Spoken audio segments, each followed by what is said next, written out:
umaga, Luzon, Visayas, and Mindanao. May buntag. Welcome to Tatak ng Pagbabago 2020, the Pre-SONA Forum.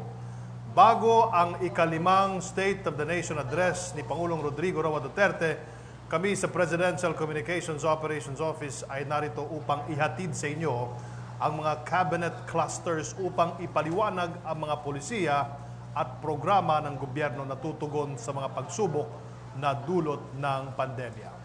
Ngayong araw, tunghayan natin ang mga kwento ng pagkalinga at iba't ibang pamamaraan na sa pagkakataon na ito ay ipinamalas sa atin ng ating mga kababayan upang makamtan ang ipinangakong tunay na pagbabago. Sa pagpapatuloy ng ating Pre-SONA Forum, ating maririnig ang Human Development and Poverty Reduction Cluster, pati na ang Participatory Governance Cluster. Ano ang mga nakakasang programa para masiguro na ang pangailangan ng mga Pilipino ay natutugunan at ang boses ng bawat mamayan ay napapakinggan? Ating alamin dito sa Tatak ng Pagbabago 2020, the Pre-SONA Forum.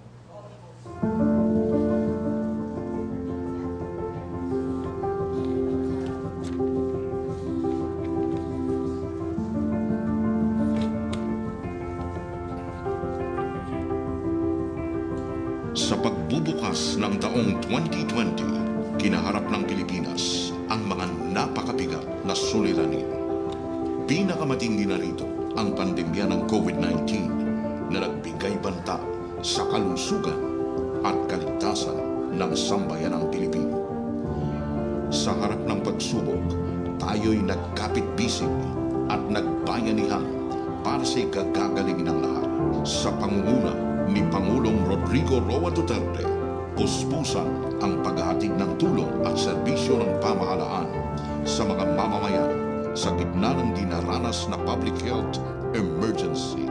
Ang maagap at masigasig na pagtugon sa mga pangangailangan ng taong bayan ay patunay ng pagkalinga at pagmamalasakit ng Administrasyong Duterte sa bawat Pilipino, sa loob at labas man ng bansa.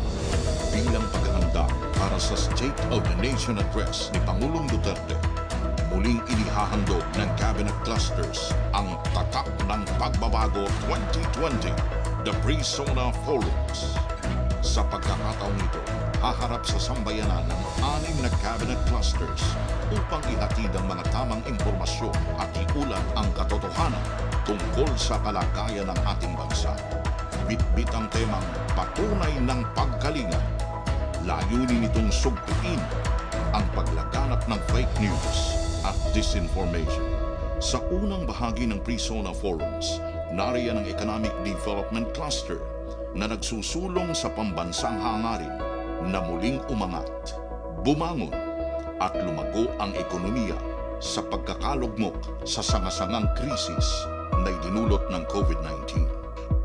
Kasama rin ang Infrastructure Cluster na pinapausbong ang infrastruktura sa bawat sulok ng bansa upang mapaunlad at mapabuti ang kalagayan ng mamamayang Pilipino. Sa ikalawang bahagi, nariyan ang Human Development and Poverty Reduction Cluster na nangangalaga sa interes ng mga maralitang Pilipino at umaagapay sa mga pangangailangan ng taong bayan sa usapin ng kalusugan, kabuhayan, edukasyon at iba pang mga serbisyo. Kasama rin ang Participatory Governance Cluster na itinataguyod ng isang transparent, responsive at people-centric na gobyerno para sa mas mabilis at epektibong paghatid ng serbisyo sa mga tao. Sa pangatlo at pinakahuling bahagi naman, nariyan ang Security, Justice and Peace Cluster na prioridad ang pagpapanatili ng kaayusan, seguridad at kapayapaan sa mga komunidad. Kasama rin ang Climate Change Adaptation, Mitigation and Disaster Risk Reduction Cluster na pinapahusay ang kahandaan at katatagan ng mga komunidad laban sa mga kalamidad at sakuna habang pinapaigting ang pagpapatupad ng mga pulisiyang poprotekta sa kalikasan. Sa 4 na taong pagsisikap ng Administrasyong Duterte na maisulong ang tunay na pagbabago, marami na tayong nakamit na mga tagumpay. Sinusubok man ng krisis ang ating bansa sa panahong ito, itutuloy natin ang maganda na nating nasimula. Patuloy ang paghahatid ng mapagkalingang serbisyo sa mga mamamayang Pilipino. Sama-sama, iaangat natin ang bansa. Sabay-sabay, haharapin natin ang mas magandang umaga.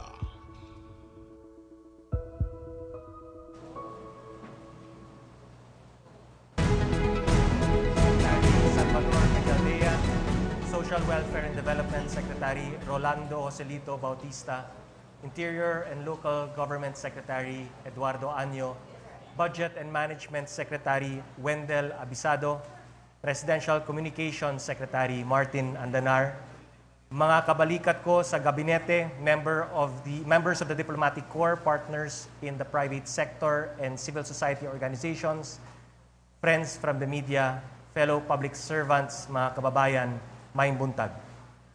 It is an honor to welcome all of you to the Pre-SONA Forum of the Human Development and Poverty Reduction Cluster and the Participatory Governance Cluster, the second iteration of our three-part Pre-SONA Forums, all leading to the President's 5th State of the Nation address on July 27. This comes off the heels of the first Pre-SONA Forum, which we held last week, and provided the public with the progress made by the government's economic and infrastructure clusters. These pre-SONA activities have three major objectives. One, to provide the data, figures, and the details that will contribute to a better understanding of the messages the President will deliver in his SONA on the 27th.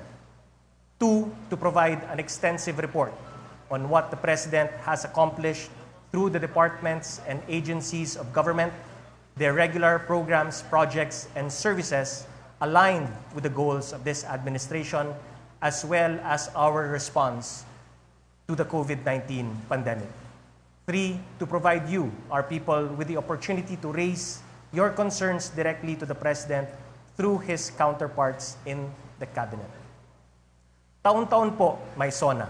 Ngunit taon-taon, nababatid din natin na kulang ang oras ng SONA para ilatag ang mga programa at gawain ng pamahalaan.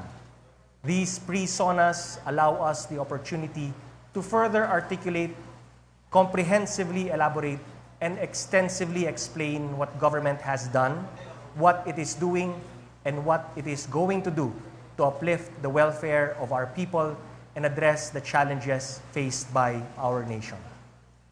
In the first forum, Finance Secretary Carlos Dominguez III succinctly summed up these challenges when he said that we live in difficult and uncertain times, and that the COVID-19 health emergency is perhaps the toughest economic crisis most of our people will live through. This pandemic, he said, candidly, is something that no one fully anticipated and was truly prepared to deal with. Tunay ngang nasa gitna tayo ng isang kalagayang mahirap at walang katiyakan, at dala na ng pandemyang ito, tinamaan ng husto ang ating ekonomiya.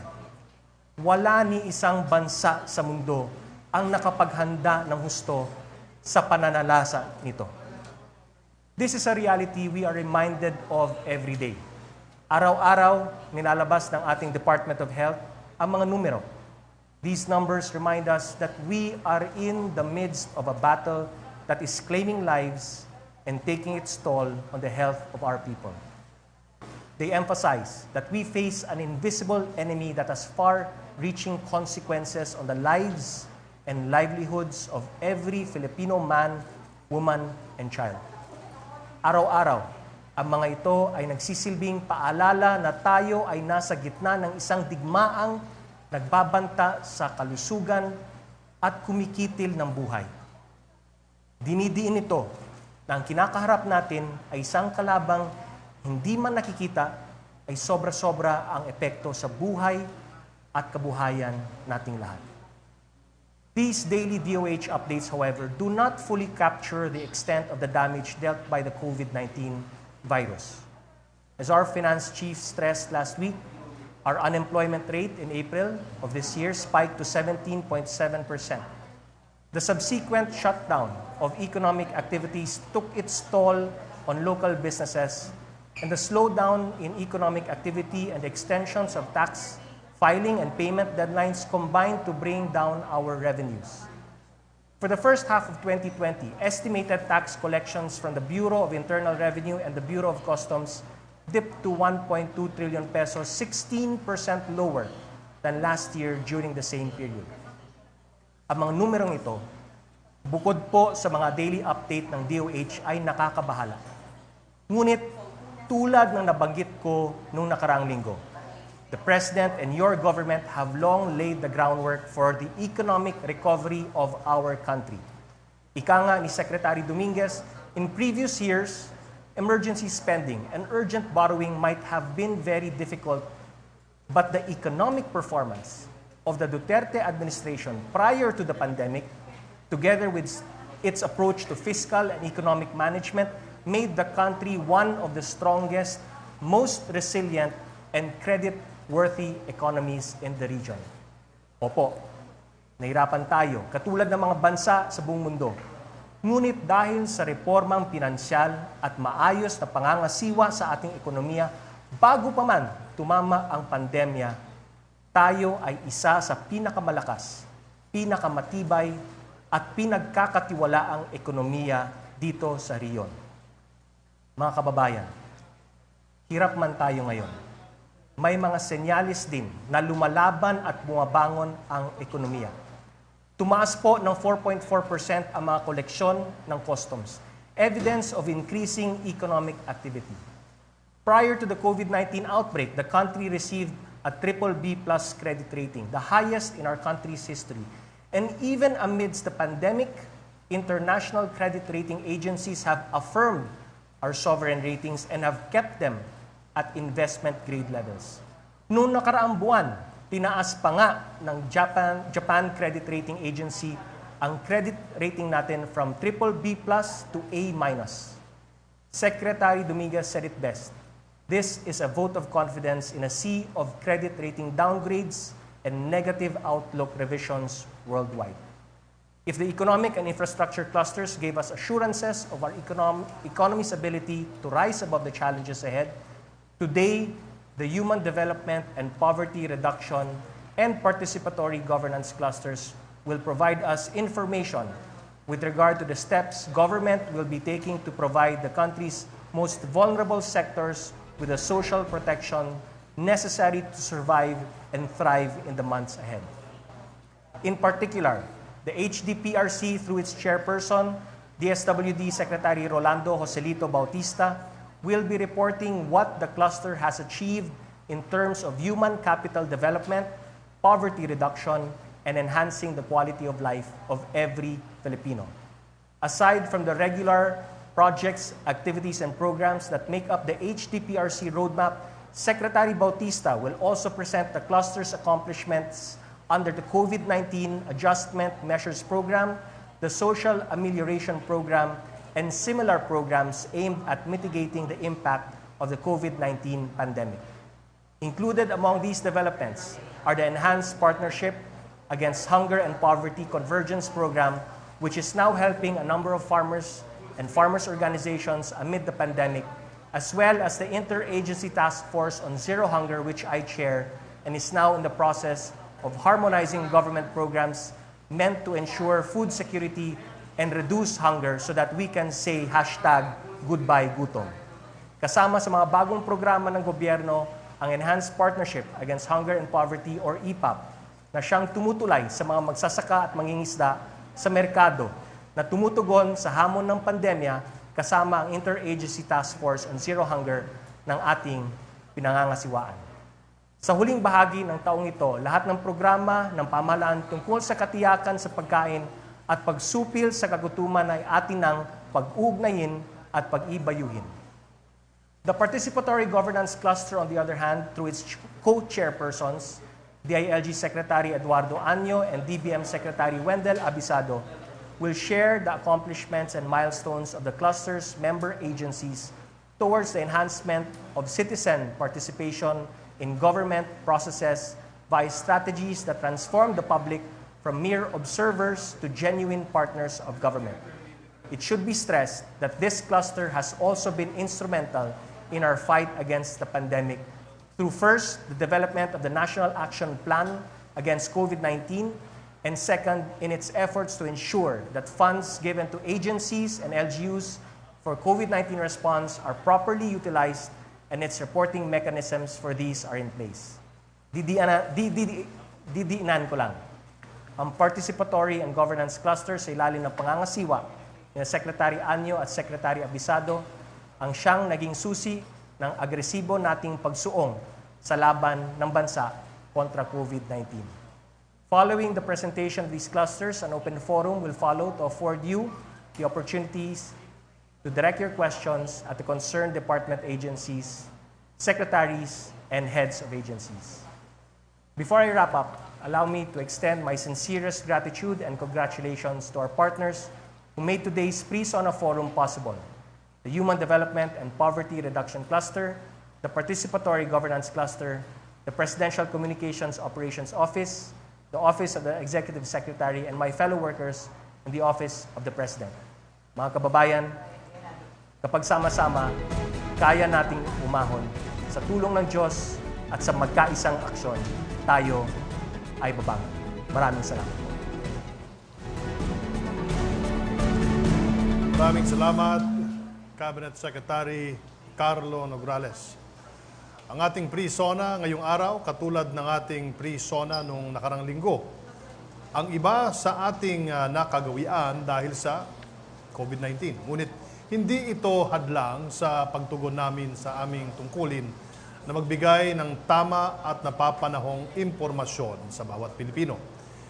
Ito po ang pangalawa sa ating three-part forum at ito ay pangungunahan ng Human Development and Poverty Reduction Cluster at ng Participatory Governance Cluster. Sa mga nakalipas na buwan, tunay na sinubok po ang cluster na ito. Paano nga ba natin tinutugunan ang hamon na dulot ng COVID-19 pandemic at sa paanong paraan natin ito mapagtatagumpayan ng sama-sama? Kasama po natin ngayong araw si DSWD Secretary at Head ng Human Development and Poverty Reduction Cluster, Secretary Rolando Bautista.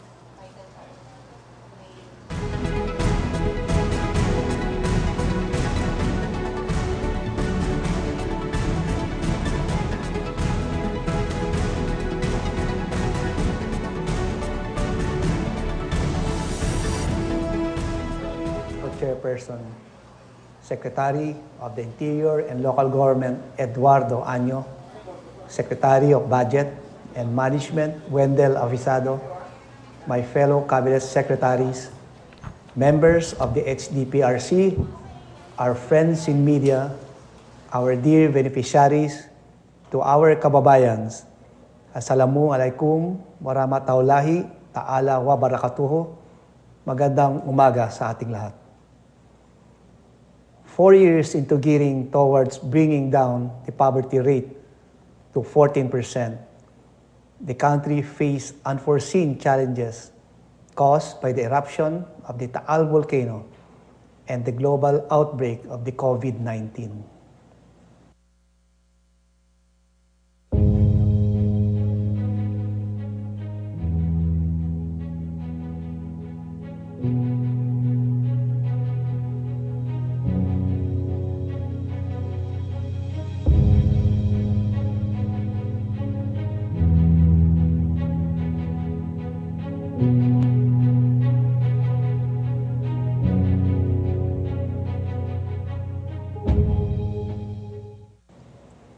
The health crisis alone has created deep impacts on the economy, as well as our fellow Filipinos' livelihood and well-being, with prospects of an estimated 10 million Filipinos losing their jobs, the repatriation of nearly 70,000 displaced overseas Filipino workers, and the increasing number of Filipinos experiencing involuntary hunger, among others.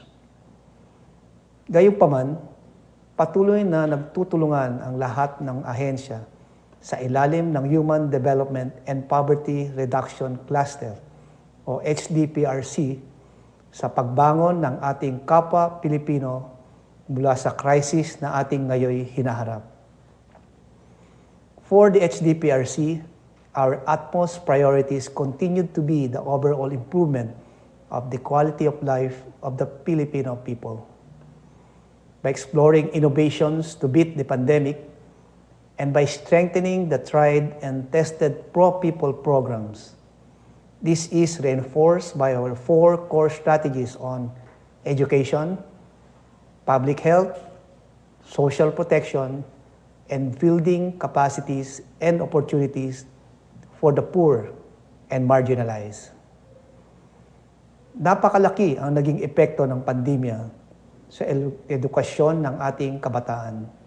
Kaya walang humpay ang HDPRC na masiguro na sa ilalim ng new normal, ang ating mga kabataan ay patuloy na may access sa alternatibong pamamaraan ng pag-aaral o ang blended at distance learning. In response to COVID-19's impacts on students, the Commission on Higher Education or SHED and the Unified Student Financial Assistance System for Tertiary Education or UNIFAS continued to make the tertiary education subsidy stipends available to its grantees to cope with the effects of the pandemic. The Technical Education and Skills Development Authority's expanded online program also serve as an alternate mode of technical vocational education and training learning platform during the community quarantine. For the establishment of effective and accessible alternative educational systems, the Department of Education or DepEd embarked on the Basic Education Learning Continuity Plan, providing learning opportunities to our students through printed or digital modules, online learning resources, and television or radio-based instruction without requiring them to come to school. Over 700,000 out-of-school youth in 2019 were enrolled under DepEd's Alternative Learning System or ALS, half of which are from the 32 priority provinces of HDPRC. About 1.33 million students enrolled in state and local universities and colleges are now benefiting from the free higher education and tertiary education subsidy programs. To increase Filipinos' chances of securing gainful jobs or engaging in sustainable livelihoods, to increase Filipinos' chances of securing gainful jobs or engaging in sustainable livelihoods, TESDA made great efforts in reaching more beneficiaries and expanding its scholarship programs from 2.3 million enrollees in 2018 to 2.4 million in 2019. Here are a few of our beneficiaries.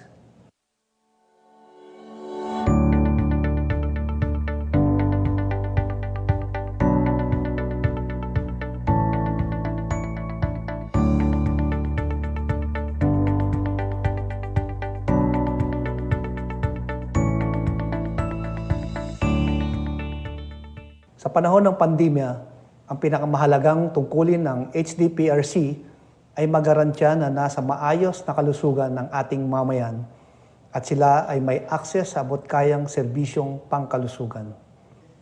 In line with the country's continuing battle against the pandemic, the Department of Health has undertaken concerted efforts to beat the disease with improved testing capacities from 1,200 actual tests per day in March to 21,000 per day now in 85 DOH licensed testing laboratories nationwide.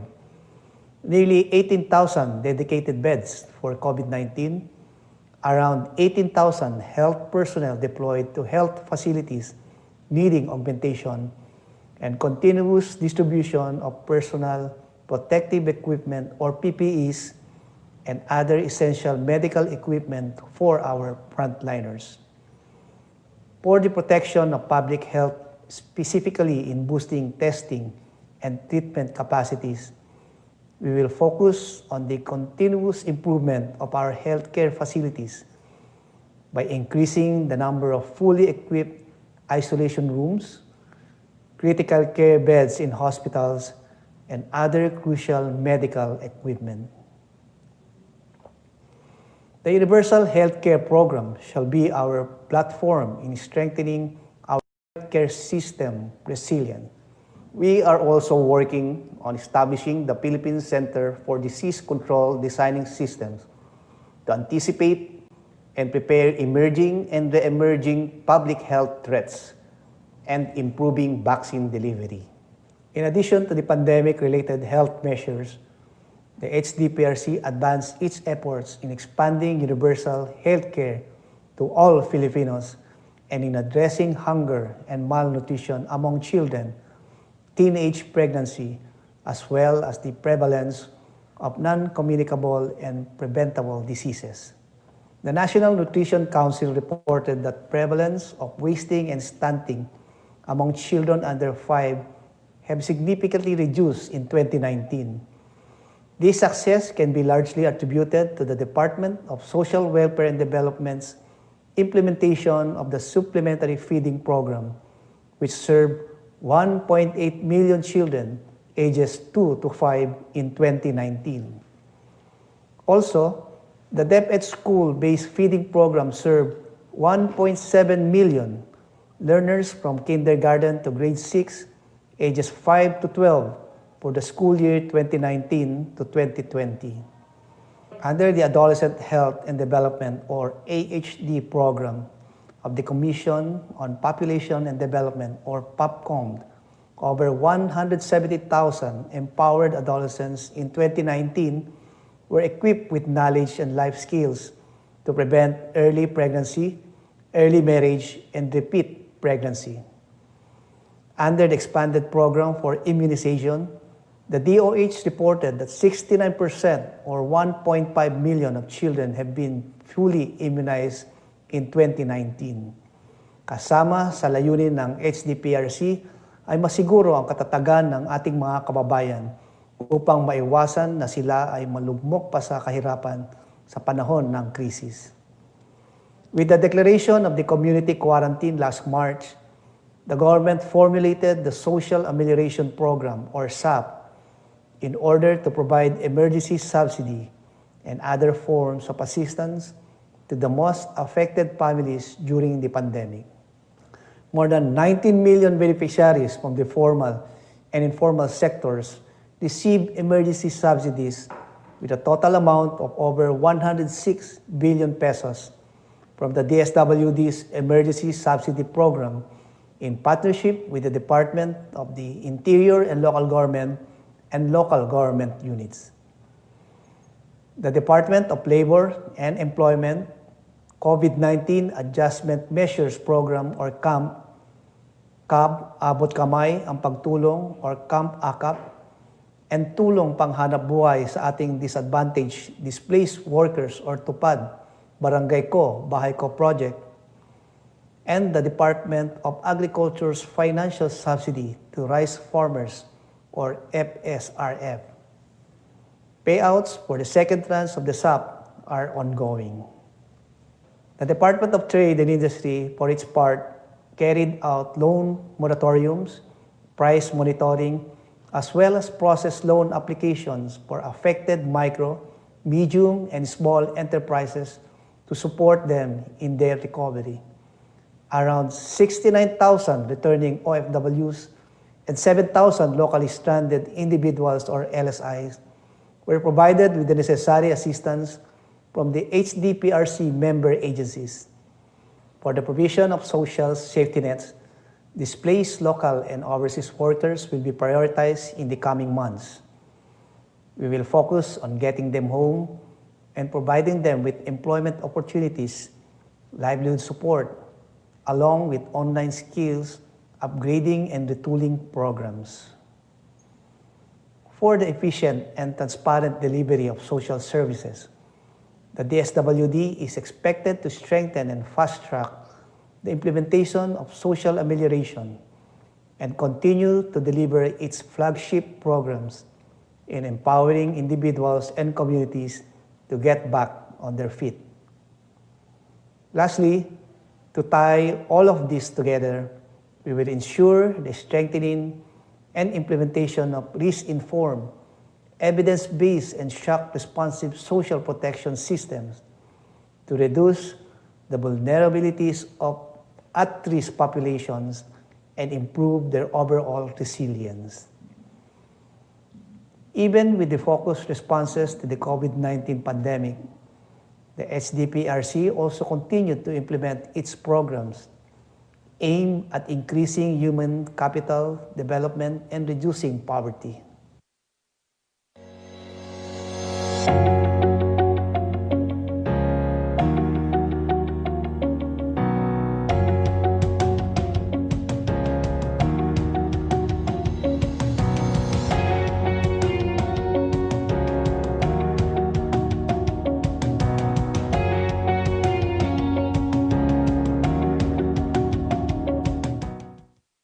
The DSWD's commitment to improving the poor's quality of life was clearly reflected by the increased budget for the Pantawid Pamilyang Pilipino Program or PORPIS from 89 billion pesos in 2018 and in 2019 to 109 billion pesos in 2020 to cover the higher monthly educational and health cash grants pursuant to the PORPIS Act. Complementary to the PORPIS, the Calahisid's National Community-Driven Development Program has empowered more than 19,000 barangays with improved access to basic services and better local governance in 2019. Under the Philippine Program Against Child Labor, President Duterte signed EO number 92, series of 2020, institutionalizing the National Council Against Child Labor. This led to stronger implementation of the program, consequently removing 2,000 children from child labor, while providing livelihood assistance to more than 2,400 parents of child labor. It's 12 hours. More poor senior citizens in 2020 are receiving regular grants from the Social Pension for Indigent Senior Citizens Program. From only 1.4 million beneficiaries in 2011, the program's coverage significantly increased to around 3.6 million in 2020, representing 43% or merely half of the 8.3 million elderly population in the country. The DSWD, through the Assistance to Individuals in Crisis Situation or AICS, also extended immediate support to 3.1 million individuals in crisis situations caused by illness, death of a family member, natural and man-made calamities, among others, from July 2016 to June 2020. And as part of its mandate in the National Disaster Risk Reduction and Management Council, or NDRMC, we have provided assistance to disaster relief operations, which included assistance to sustain their basic food and shelter needs to around 3 million households from July 2016 to March 2020.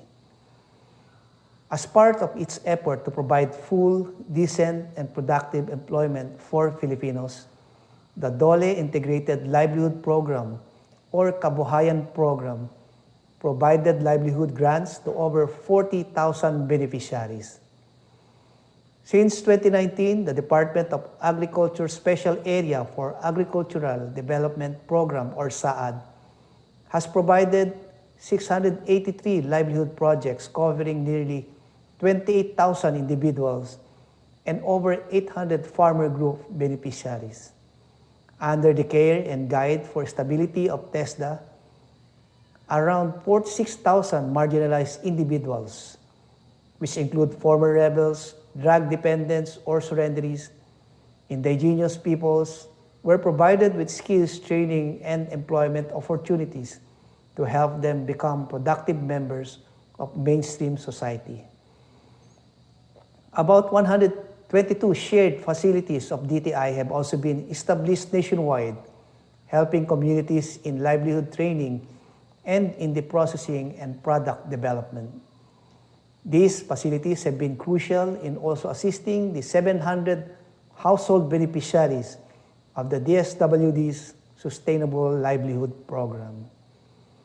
Patuloy din ang suporta ng HDPRC para sa ating mga magsasaka at mangingisda upang masiguro na sila ay may access sa credit, kapital, at iba pang serbisyo. Ang pagsuporta sa sektor ng agrikultura ay susi upang masiguro ang tuloy-tuloy na supply ng pagkain. The national government remained committed to support the agrarian rights of our small farmers by promoting equitable land distribution. Since July 2019, the Department of Agrarian Reform, or DAR, distributed nearly 30,000 hectares of public and private agricultural lands to more than 19,000 agrarian reform beneficiaries, helping them escape the vicious cycle of poverty and social injustice. The DAR also provided access to credit and microfinance services to over 131,000 agrarian reform beneficiaries. Nearly 3,000 farmers were supported with agricultural assets, infrastructure, technology, and machineries to increase their capacity and boost agricultural productivity. Currently, the country's Global Food Security Index report is below the global average score. However, there is a significant increase wherein we place 64th out of 113 countries, 6 levels higher than its ranking in 2018. But we continue to provide more support to the agriculture sector, as the country's score is still lower than the global average.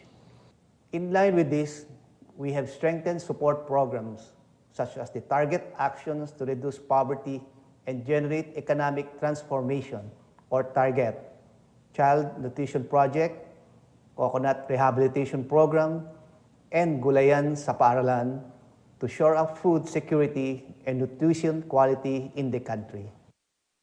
Ladies and gentlemen, these are indeed difficult times. Nevertheless, the HDPRC did not falter nor waver in our zealousness to serve our fellow Filipinos.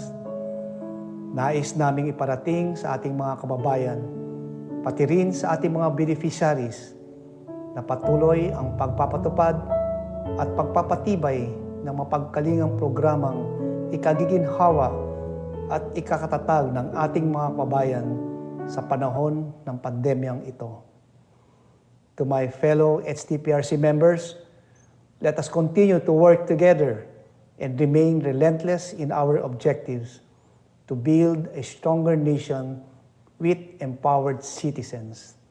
The whole-of-nation approach and our mutual support will ensure that no one is left behind in our journey towards recovery from this crisis.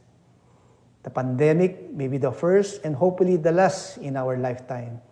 So it is our fervent hope that our solidarity as a nation during these challenging times go down in history and reverberate in the future generations. Shukran, maraming salamat po. Mabuhay ang Republika ng Pilipinas. Maraming salamat, Secretary Rolly Bautista, at maraming salamat po sa lahat ng ating mga frontliners na bumubuo sa inyong cluster. Tunay na kagitingan ang inyong ipinakita upang masiguro na nagagampanan natin ang ating tungkulin bilang mga lingkod bayan.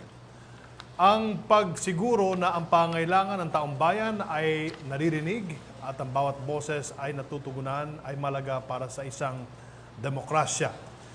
Ipinangako ni Pangulong Rodrigo Roa Duterte ang isang gobyernong may puso at marunong makinig. Ano nga ba ang mga natugunan na at mga methodology ng ating gobyerno upang malapit ang ating administrasyon sa publiko?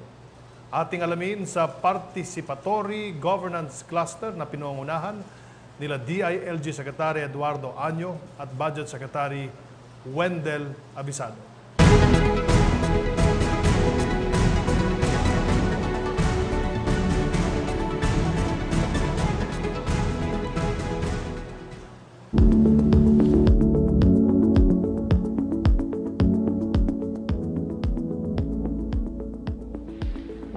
fellow countrymen, it comes as no secret that our intensified drives to establish peaceful, safe, and progressive Filipino communities bore us much fruit before our country was beleaguered by the COVID-19 pandemic.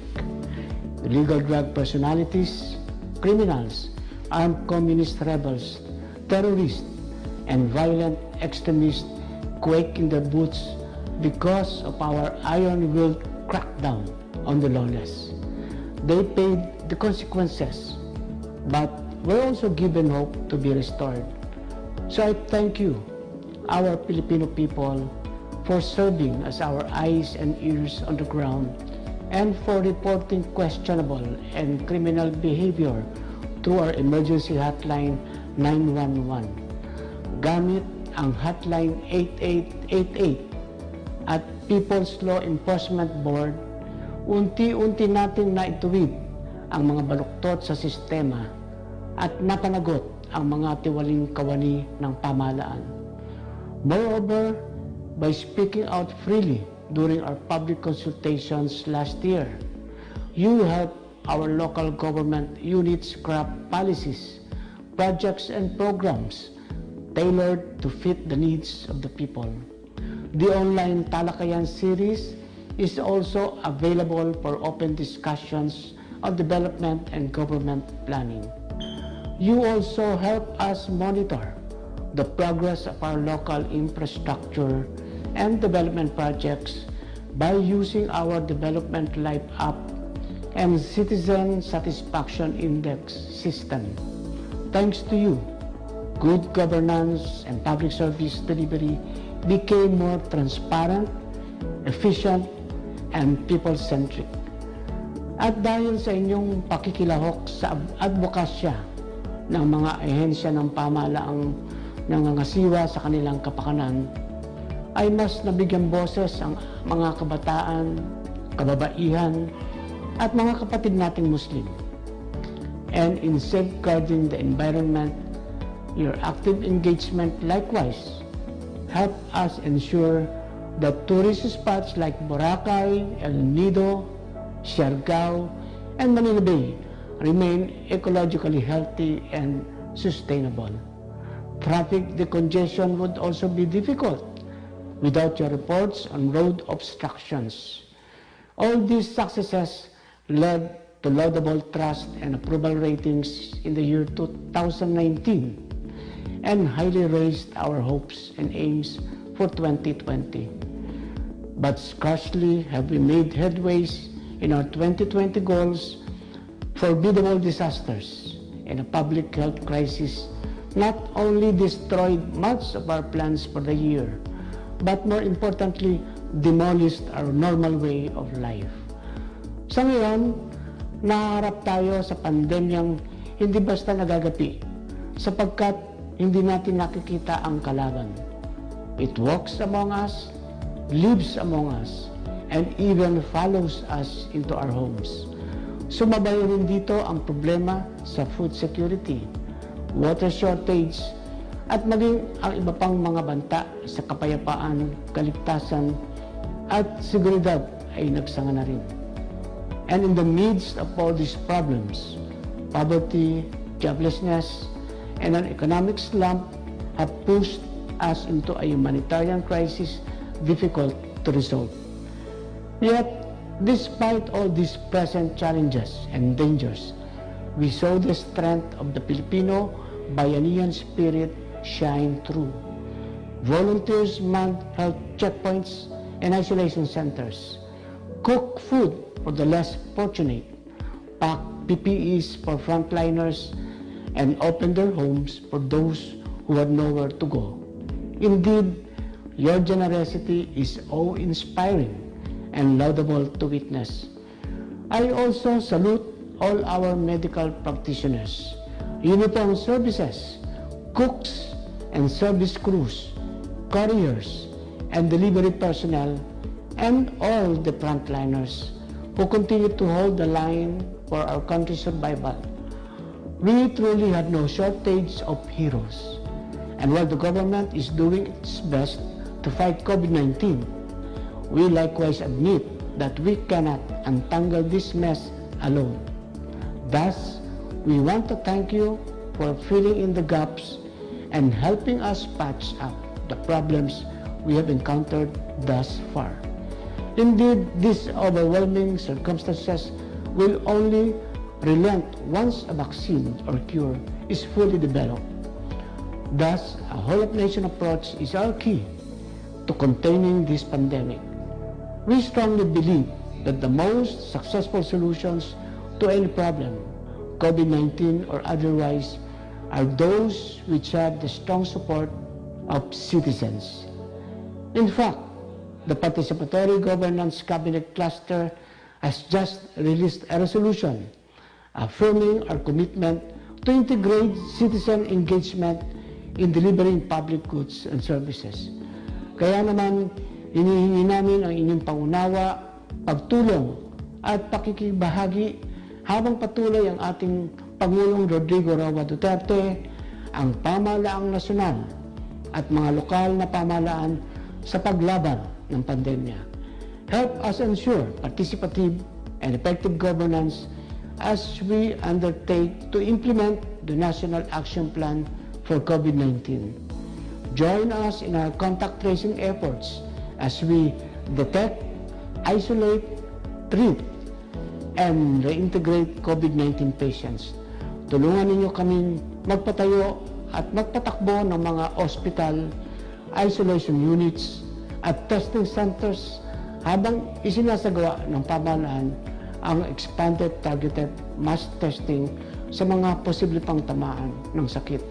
Moreover, I ask those with more to continue sharing your blessings to struggling Filipinos and to help us think of ways to quickly and safely return our locally stranded individuals and repatriated overseas Filipinos back to their families.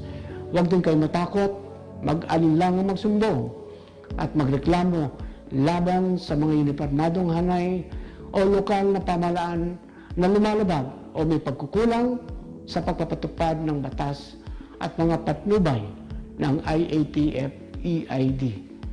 Our Bantay Corruption Program is there to uproot the abusive and corrupt in the government, especially in agencies directly attached to the DILG.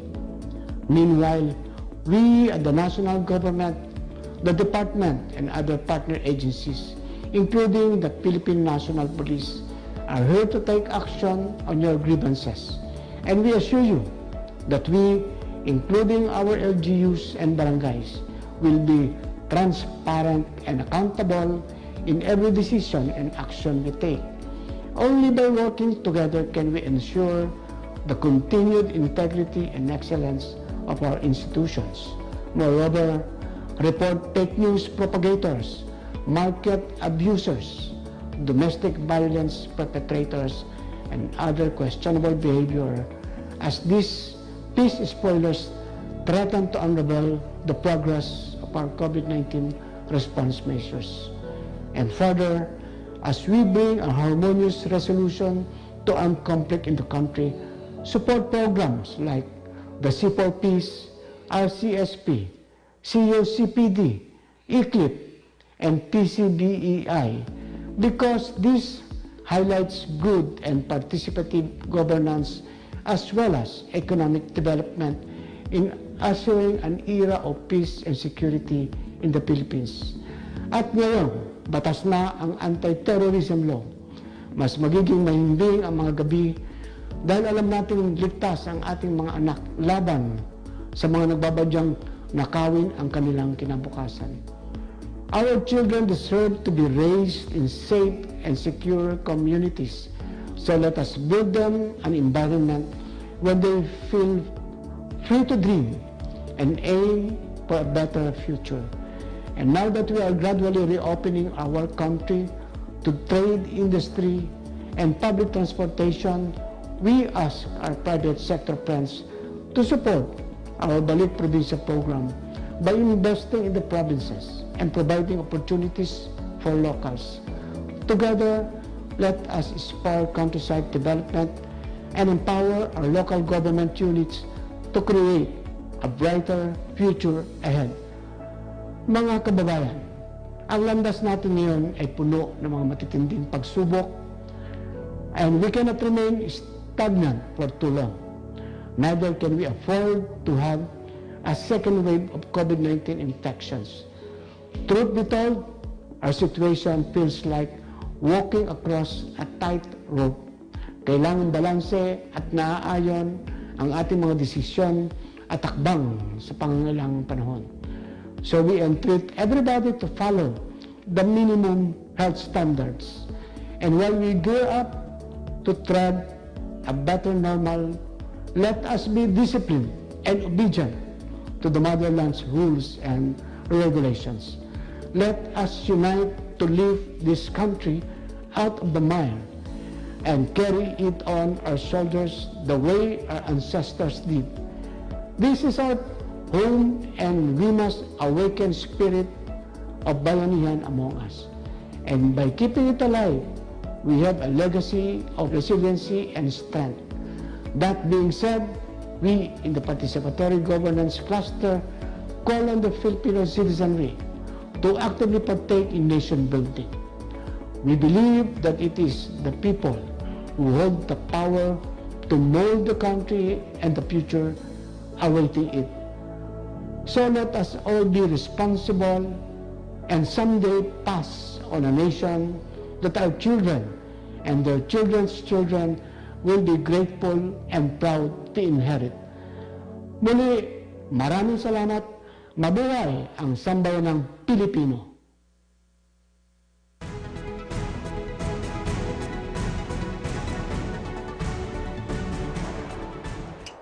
To my fellow cabinet members, colleagues from national government agencies and local government units, civil society organizations, people's organizations, the academe, business sector, media, development partners, and to my fellow Filipinos who are watching us today, magandang hapon po sa inyong lahat.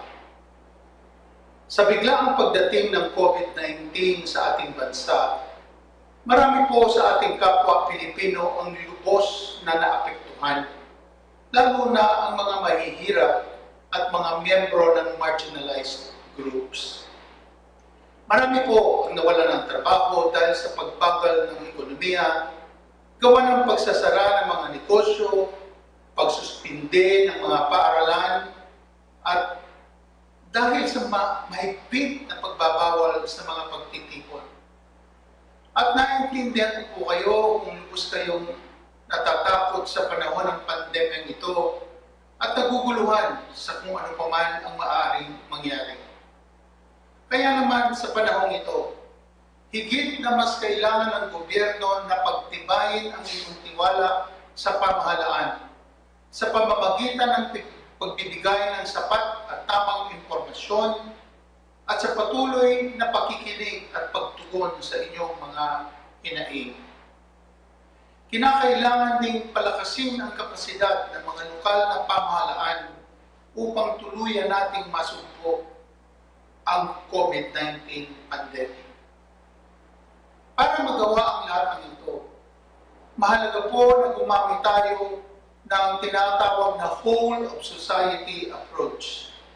Ibig sabihin, mahalaga na magtulungan ng bawat antas ng gobyerno mula sa barangay hanggang sa pamahalaang nasyonal upang matiyak natin na ramdam ng bawat Pilipino ang mga programa at proyekto ng gobyerno para sa kanila.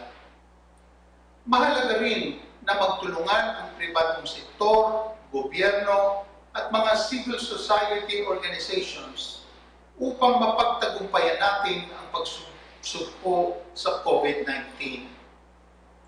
Kaya naman noong Marso, ipinasa po ng Kongreso ang Republic Act No. 11469 o ang Bayanihan to Heal as One Act at binigyan ng ating Pangulong Rodrigo Roa Duterte ng kapangyarihan na gumamit ng temporary emergency measures upang tugunan ang health emergency, iwasan ang malalang epekto nito at masuportahan ang pangangailangan ng taong bayan. Marami na po tayong nagawa. Kaya naman, hayaan nyo na aking maibahagi sa inyo ang ilan sa mga transparent, accountable, at participatory initiatives ng ating pamahalaan laban sa COVID-19. We have continued to uphold budget transparency in our COVID-19 budget through proactive disclosure of the amounts augmented, reprogrammed, reallocated, and realigned to fund priority programs, activities, and projects being implemented in response to the pandemic. Ibig sabihin po nito, maaari niyong makita sa aming DBM website kung saan-saang ahensya napunta ang budget at kung para saang programa o proyekto dapat itong gamitin. Makikita niyo rin kung saan kinuha ang ating budget at kung magkano ang natanggap ng bawat ahensya. Sa ngayon, nakapagbigay na po tayo ng 374.89 billion pesos sa iba't ibang ahensya ng pamahalaan para suportahan ang kanilang mga programa laban sa COVID-19. Of all recipient agencies, the Department of Social Welfare and Development, or DSWD, received the largest share in the amount of 200.98 billion pesos for their social amelioration program, benefiting around 23 million low-income households in the country. Other agencies such as the Department of Labor and Employment and the Department of Agriculture received 12.59 billion and 11.10 billion respectively to support their programs for displaced formal and informal workers, overseas Filipino workers, and affected farmers and fisher folks. We also provided a budget of 51 billion for the Small Business Wage Subsidy Program, which aimed to benefit affected micro, medium, and small enterprises, or MSMEs, through the Department of Finance. To support the country's healthcare capacity, the Department of Health received an allotment of 48.23 billion to fund the agency's immediate and continued COVID-19 response programs, as well as for the procurement of test kits and PPEs. 37.5 billion was released as bayanihan grants to provinces, cities, and municipalities. And of this amount, 7.6 billion were already liquidated by 386 local government units.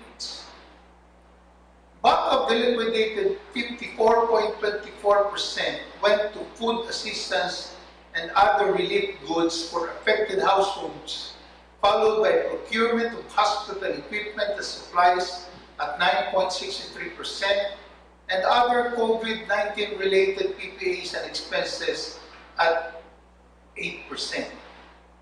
The Department of Education also received 10.91 billion for its Basic Education Learning Continuity Plan, or PALCP program, which aims to ensure educational continuity in this time of crisis by adopting multiple learning delivery modes, such as distance learning and blended learning, among others, while ensuring the health, safety, and welfare of all learners, teachers, and personnel.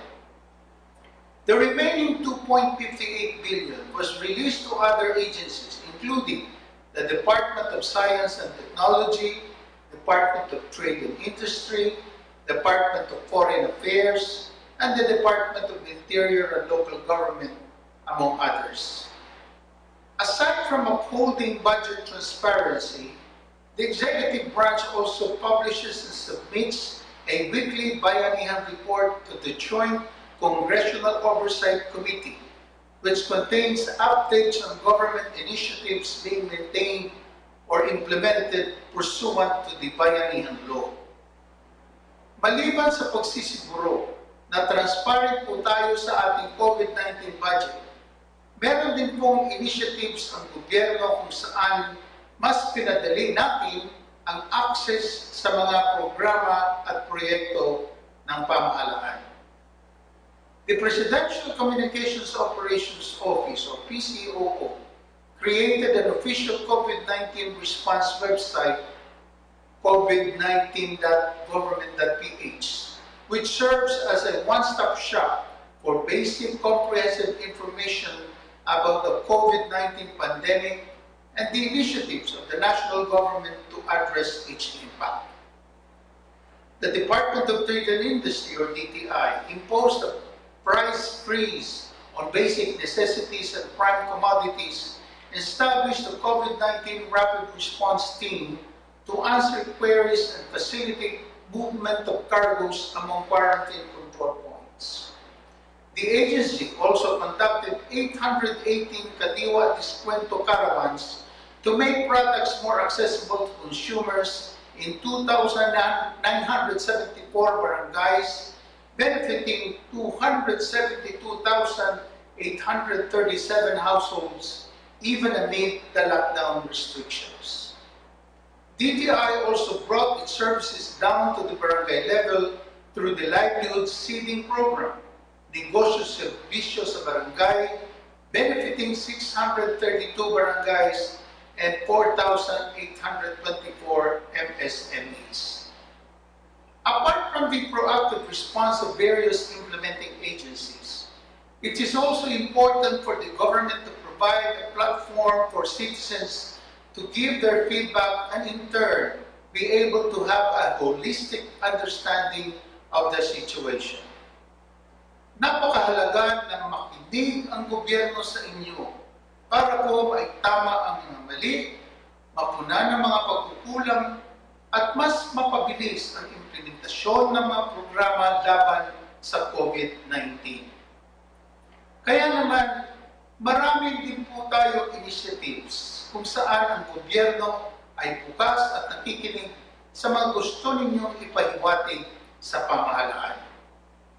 The PCOO, together with the Office of the Presidential Spokesperson, or OPS, conducts daily press briefings with the Malacanang Press Corps to allow the public to ask questions and seek clarifications directly from government officials regarding COVID-19 measures. The National Economic and Development Authority also conducted online public surveys to rapidly assess the impact of the pandemic and of the enhanced community quarantine imposed in the country. The survey results, among others, were used to craft the We Recover as One report, which provides recommended policies, programs, and strategies to rebuild public confidence and to facilitate the transition to the new normal. The National Anti-Poverty Commission engaged 46 basic sectors and kasambayanihan volunteers to ensure that government assistance reaches those who are in need during the pandemic. Moreover, a post-distribution monitoring tool was developed to allow citizens to provide feedback on the effectiveness of the cash, food, and non-food assistance under the government social amelioration program. Let me also share with you other accomplishments under the PGC roadmap, which aims to create more spaces for public dialogue and response, as well as to provide adequate resources for building capacities. The government pushed transparency and citizen engagement to its peak through the Freedom of Information Program, where more than 22,843 requests from the public were submitted. Out of all these requests, 49%, or 11,162, were completely acted upon as of May 2020. There were also efforts to localize the FOI program, and as of date, about 25 local government units have already passed their local FOI ordinances. On another front, Our participatory governance initiatives are also making waves at the international level. Out of 117 countries evaluated for the 2019 Open Budget Survey, the Philippines secured the top spot in Southeast Asia for budget transparency, making us the most fiscally transparent country in the region while ranking 10th place worldwide. This implies that we were able to make budget information publicly available in a comprehensive and timely manner through the publication of all 8 key budget documents, such as the enacted budget and the citizens' budget, among others. The Philippines is also the only country in the world where citizens are part of the auditing team. This is being done through the Citizen Participatory Audit Program of the Commission on Audit. The CPA program was expanded to include implementation validation of audit recommendations by COA and CSO representatives. The Commission also conducted 6 CPA dialogues and engagements in 2019. Because of all these efforts, the Philippines remains to be recognized as a global leader in the open government space and in our experiences that are continuously being shared and cited in various global and regional platforms such as the Open Government Partnership, Global Initiative for Fiscal Transparency, the Association of Southeast Asian Nations, and the Asia-Pacific Economic Cooperation, among others. Ang lahat po ng ito ay nagawa ng gobyerno dahil na rin sa tulong ng iba't ibang grupo at organisasyon na marapat lamang na ating pasalamatan. Let me therefore also acknowledge the contributions made by the private sector, the civil society organizations, people's organizations, our development partners, the academia, media, and by the citizens themselves in this fight against COVID-19. They have contributed cash, food, and non-food assistance, such as cash subsidies, food packs, relief goods, medicines, medical supplies, PPEs and testing kits, quarantine facilities and necessities, among others, to help those affected by the pandemic. These contributions have enormously helped the government manage the health crisis and mitigate its impact. Kaya naman, maraming salamat po sa lahat ng inyong kontribusyon at ng inyong tulong. Even with all these initiatives and accomplishments, though, President Duterte highlighted the challenges we continue to face time and again. And these are: 1, improving frontline service delivery; 2, building open and responsive public institutions; and 3, increasing mechanisms for information dissemination. That is why, for our future directions, we aim to undertake a more strategic and convergent approach in promoting participatory governance through the revision and enhancement of the clusters, programs, and projects under the PGC roadmap.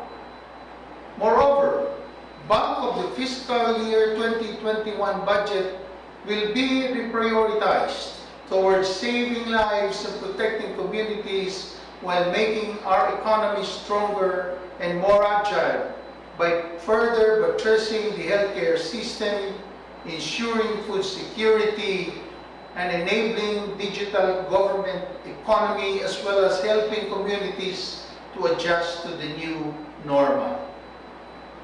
Given the risks and the unknowns we face during this pandemic, we acknowledge that so much more needs to be done. At para po patuloy nating malabanan ng COVID-19, kailangan po ng gobyerno ang tulong ninyo. Our way towards a new and better normal must be all about using evidence-based and faith-based approach in our responses and about delivering more concrete, felt, and transformative results through citizen participation. Closing feedback loops, promoting active participation, and ensuring sustainability and irreversibility of our successful reforms. Through a much stronger and genuine participation and partnership with our citizens, we at the Participatory Governance Cluster of the Cabinet will take more concrete action steps to ensure that the government remains transparent and efficient response to the needs of our citizens during this critical period.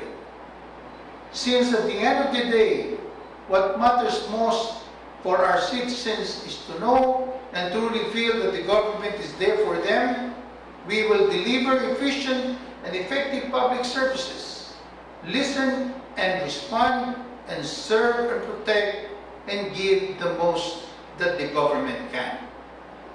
Uulitin ko po, nandito lang ang gobyerno na handang makinig at damayan kayo at higit sa lahat, ipadama ang patuloy na pagkalinga para sa inyo. Tayo po ay magtulungan na labanan ang COVID-19. And with the love, mercy, and compassion of our Almighty God, we shall overcome. Maraming salamat po ug sa makausapa, mayong hapon kaninyong tanan. God bless us all. Ating narinig po ang mga ulat mula sa Human Development Cluster at Participatory Governance Cluster. Maraming impormasyon ang naibigay po sa atin ngayon, ngunit may mga katanungan pa rin ang taong bayan. Kaya naman, we will open the floor to questions that are frequently asked to our clusters. Makakasama natin via Zoom sila Secretary Rolly Bautista, Secretary Francisco Duque III, Secretary Isidro La Peña, Secretary Fortunato de la Peña, Secretary Leonor Briones, Secretary Silvestre Bello, Secretary Noel Felonco, Secretary Francisco Acosta, Secretary William Dar, Secretary John Castriciones, Chairperson Prospero de Vera, Chairman Alvin Feliciano ng PCUP, Commissioner Sandra Montano ng PCW, Undersecretary Jesus Mateo ng DepEd, Undersecretary Maria Rosario Vergere, Undersecretary Gerardo Bayugo ng DOH, Undersecretary Antonio Gallardo ng PLLO, Secretary Hermogena Esperon, Assistant National Statistician Wilma Guillen ng PSA, Undersecretary Janet M. Lopez ng MINDA, Undersecretary Marilyn Pintor ng DSHUD, Speakers Secretary Eduardo Emanio, Secretary Wendell Abisado, Secretary Ramon Lopez, Undersecretary Rosemarie Edilion ng NEDA, Secretary Fortunato de la Peña ng DOST, Secretary Diones, kasama pa rin po natin Attorney Sai Damen Pangarungan ng NCMF, Undersecretary Jesus Mateo ng DepEd, Undersecretary Jacinto Paras ng PLLO, Assistant Secretary Christian Ablan ng PCOO at FOI, at si Cabinet Secretary Carlo Nograles. Unang katanungan po natin para kay Cabsec Nograles. How do you ensure unity and coordination within the clusters in the attainment of the administration's overall objectives and goals?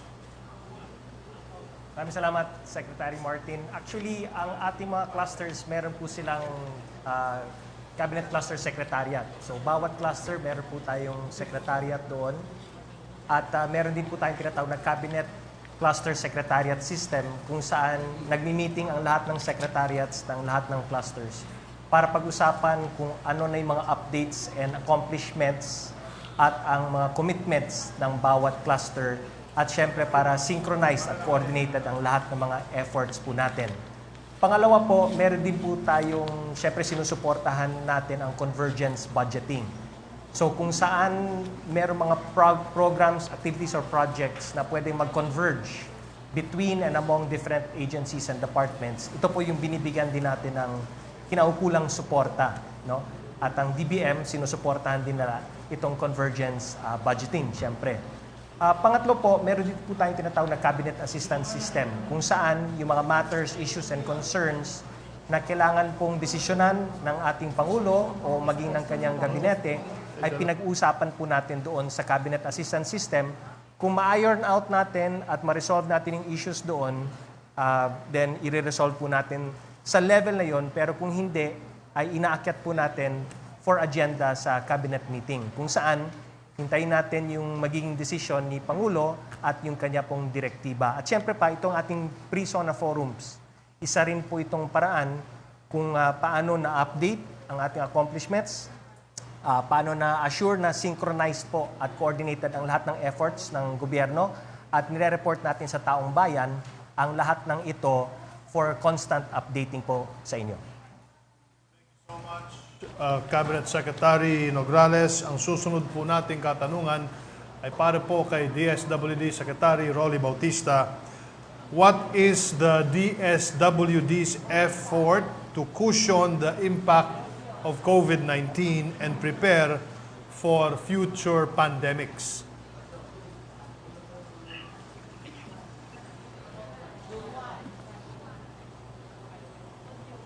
Wala siyang tangan. To the Bayanihan, to heal us one up, the DSWD has been mandated to implement social amelioration measures to provide subsidy for the basic necessities and ways for the recovery of most affected families and individuals. Social amelioration measures of the DSWD include AIX, augmentation of food and non-food items, sustainable livelihood program, social pension for indigent senior citizens, supplementary PD program, and the emergency subsidy program as the core. We are continuously improving the systems to ensure the timely implementation of all these programs, activities, and services, including simplifying our process to give our kababayans the help they need as possible.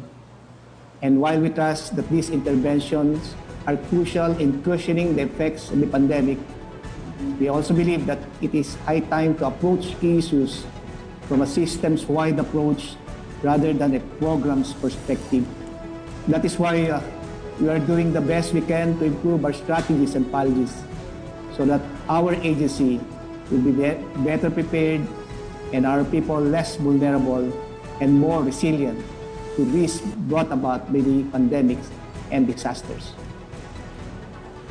Thank you so much, Secretary Rolly Bautista. Ang susunod po na katanungan ay para po kay Department of Health Secretary Francisco Duque.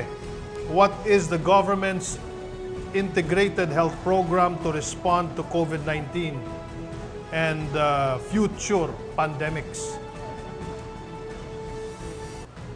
Magandang umaga sa iyo, Ginoong Kalihim Martin Andanar ng PCOO at sa ating po mga kasamang mga kapwa ko, miyembro ng kabinete ni Pangulong Rodrigo Roa Duterte. Ang amin pong pagtugon sa pandemyang COVID-19 ay masasabing tunay na bayanihan na pinangunahan ng ating Interagency Task Force for the Management of Emerging Infectious Diseases, kaakibat ang iba't ibang sektor ng ating lipunan. Sinikap natin iangat ang ating health capacities upang maprotektahan ang bawat Pilipino mula sa COVID-19 at iba pang emerging and re-emerging infectious diseases at masigurong ang ating mga serbisyong pangkalusugan ay accessible sa lahat. Pinalawak natin ang ating surveillance and diagnostic capacity at nagtaguyod ng laboratory at healthcare provider networks. Noong simula, isang laboratorio lang po ang meron tayo. Ngayon po ay meron na tayong 85 testing labs. Meron tayong higit sa 15,000 kama sa mga ospital para sa COVID-19. Iba pa rito ang higit na 100,000 kama sa ating quarantine facilities o ang mga temporary treatment and monitoring facilities para sa ating mga kababayang may mild symptoms. Yung mga pagaling na at yung mga naghihintay ng test results. Bilang technical at regulatory agency, pinagsama-sama natin ang mga pinakamahuhusay na eksperto sa bansa upang mabigyan tayo ng masusing rekomendasyon base sa best available evidence. Atin inorganisa ang Technical Advisory Group at Sub-Technical Working Group on Data Analytics upang suportahan ang national government sa pag-manage at pag-translate ng mga datos upang maging polisiya at mga guideline na tutugon sa pangangailangan ng mga tao. Naglabas din tayo ng mga polisiya para mabigyan direksyon ang ating pagtahak sa new normal. Meron tayong minimum public health standards na naglalayong gabayan ang publiko at iba't ibang sektor sa pag-implement ng mga preventive strategies katulad ng tamang paghuhugas ng mga kamay, ang pagsuot ng mask at pagdistansya sa 1 metro para maibsan ang banta ng COVID-19. Ang minimum health system capacity standards naman ang naglatag ng minimum targets para sa health, human resources, infrastructure and equipment, and commodities and supplies para masiguro na ang lahat ng suspect, probable at confirmed COVID-19 cases, pati na rin ang close contacts ay nadidetect, isolate, at treat. Bilang bahagi ng ating strategic communication, ginamit natin platform ang traditional at emerging media upang ipabatid ang mahalagang impormasyon, kalusugan sa mga mamamayan. Sa pamamagitan ng mga daily presser, DOH COVID tracker at data drops, binigyan natin ng karampatan at napapanahong impormasyon ang publiko. Inilunsad din natin ang BIDA campaign bilang bahagi ng ating mga strategic communication initiatives upang maipabatid ang mahalagang impormasyon, pangkalusugan at mahikayat ang publiko na magsagawa ng mga mahalagang practice upang maiwasan ang pagkalat ng COVID. B. Bawal ang walang mask. I. Isanitize ang kamay. Iwas hawak sa mga bagay. Ang D naman, dumistansya ng 1 metro. A. Alamin ang totoo. Habang tayo po ay nakikibaka sa pandemyang ito, kailangan natin siguraduhin na atin ma-deliver ang mandato ng universal healthcare kung saan tayo ay magsishift sa primary care-oriented, integrated healthcare delivery network. Ngayon natin pinaiigting ang pag-integrate ng Philippine Health Facilities Development Plan at Human Resources for Health Master Plan. At habang tayo ay nagsisikap na bumangon muli, binubuo naman natin ang ating kapasidad na palakasin ang ating public health system, partikular na ang ating mga local government unit bilang mga primary responders. Atin isinusulong ang pagtatayo ng ating sariling Philippine Center for Disease Control and Prevention, kasama ang pinalawak na Health Promotion Bureau. At habang hindi pa available ang bakuna para sa COVID-19, atin pinalalakas ang ating vaccine delivery system bilang paghahanda sa malawakang pagbabakuna sa ating populasyon. Kasama rito ang ating sistema para sa mga bakunang kasama sa ating National Immunization Program. Tayo ay nagsusumikap na magtaguyod ng health system na makatugon na nagbabagong pangangailangan ng mga Pilipino na hindi lamang passive beneficiaries of health services kung hindi aktibong nangangalaga sa kanilang kalusugan at nagtataguyod ng kanilang karapatang pangkalusugan. Bilang isang nagkakaisang bansa, atin tatahakin ang universal healthcare bilang susi sa ating new normal. Thank you so much, Secretary Duque. Ang susunod po na katanungan ay para po kay Silvestre Belio III, Secretary of the Department of Labor and Employment. What livelihood programs or employment opportunities are available for displaced OFWs?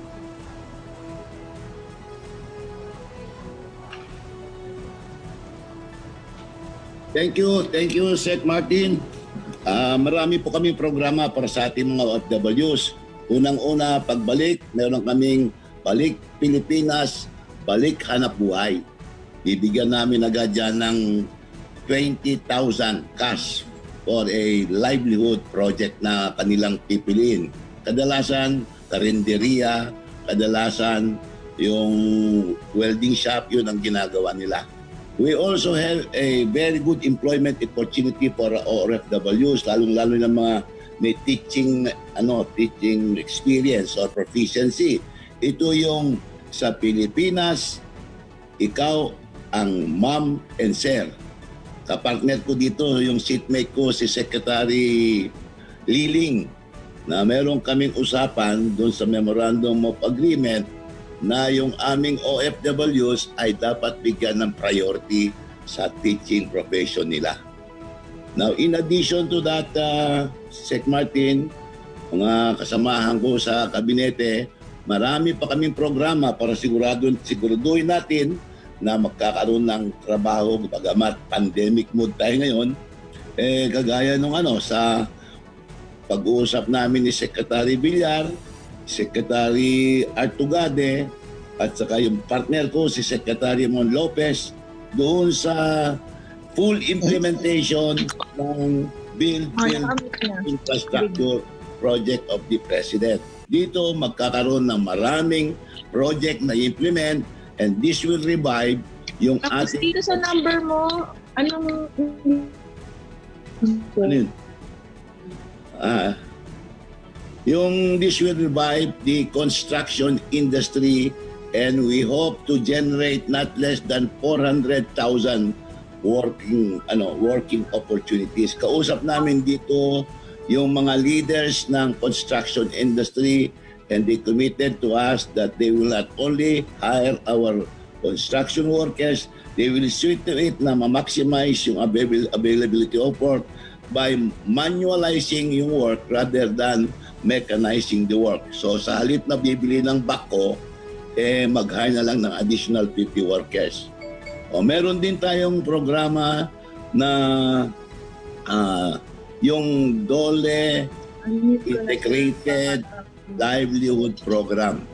Ito yung bibigyan namin ng livelihood project ang mga OFWs, even yung mga ordinary workers, bibigyan din namin.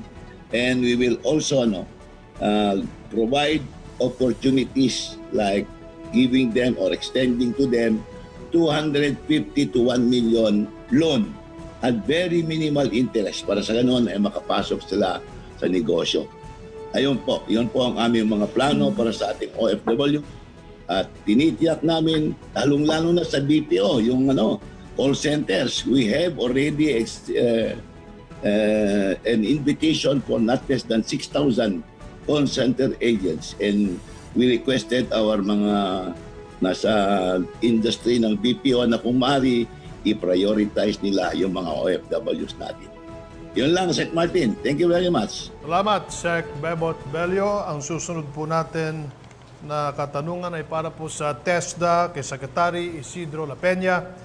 How can TESDA assist the vulnerable and marginalized sectors, especially in this time of pandemic where reaching them becomes more difficult due to social or physical distancing guidelines in place? How can we ensure their unhampered access to TESDA programs and services? Maraming salamat, Secretary Martin at saka sa mga kasamaan ko sa kabinete. Magandang tanghali po sa inyong lahat.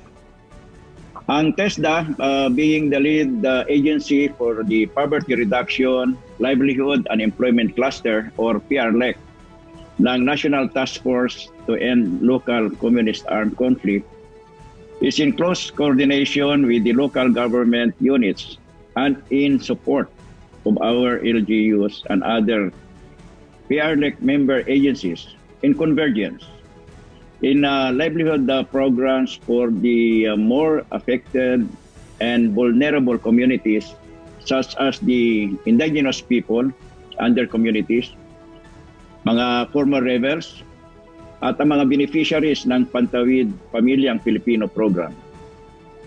Ang TESDA training centers natin have resumed the provision of programs and services and are now going to the communities following the approval of IATF in the resolution number 47, June 19, dated June 19, 2020. On agriculture and food production, we engage the communities in organic crops farming and livestock production through training production. Of course, this is in partnership, in close coordination, collaboration with the Department of Agriculture. This is to ensure food security and sustainability as their produce is a viable food source, especially during this time of pandemic. Marketing programs are also included in the trainings to empower these communities to be able to effectively sell their products, or what we call agripreneurs, agripreneurship. Several projects are being undertaken, particularly in the identified priority barangays all over the country, as part of the whole of nation approach to end local communist armed conflict. One success story is about the AGAC centers in Region 11. AGAC stands for Amuma o Giya Alang sa Kahumagaway, or Care and Guide for Stability Centers. The AGAC Center, which is a product of public-private collaboration, is established to provide the IPs access to daily necessities such as electricity, communication, and even support for our economic activities. The centers are equipped with solar power generators and computer wireless connectivity. At present, 7 AGAC centers have been established in Davao region. We also have skills training tailor-fit for the IPs to support their sustainable development while preserving their culture. These are embroidery, mat weaving, basket weaving, beadworks, and handloom weaving are some of our training for the IPs. And we are also expanding our livelihood assistance through the project IPs. Ang ibig sabihin ng IPs ay indigenous people empowered as agripreneurs towards a collective end in collaboration with the National Commission on Indigenous People. An orientation on the pandemic crisis and how to be protected from the virus through proper sanitation and hygiene is also included in the trainings provided by TESDA. We are also working with the Department of National Defense and the Philippine National Police to train uniformed personnel so that they could eventually provide trainings to our former rebels, to our indigenous peoples in their area of assignment. As of 13 July 2020, more than 300 uniformed personnel have undergone trainings on various qualifications. This is bringing the uniformed personnel closer to our IP communities.